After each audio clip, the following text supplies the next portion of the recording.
everyone? Got a 2021 Kia K5 key fob here. Show you how to open it up to replace the battery. It's really simple. See this button here at the bottom? Press and hold it down with your thumb.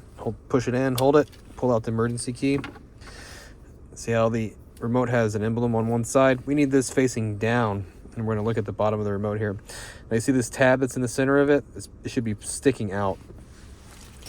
You can get the key itself, and what you want to do is you want to put it underneath it, like that. So you can see that. And we're going to pry up on it, and what that's going to do is they're going to pry this back panel off. It's real easy to damage all this stuff in here if you go screwing around, I guess. But if you go underneath it just like this,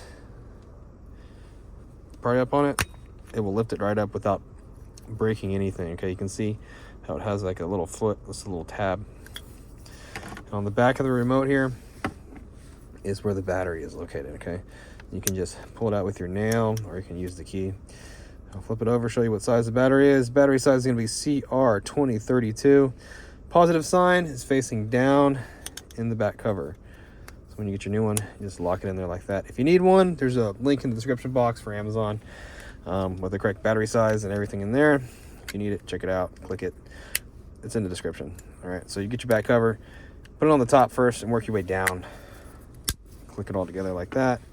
If your emergency key goes in and locks, you are all done. You successfully replaced your battery, okay? Hope the video was helpful, and if it was, appreciate it if you could hit that like button for me or leave me a comment. That would be great.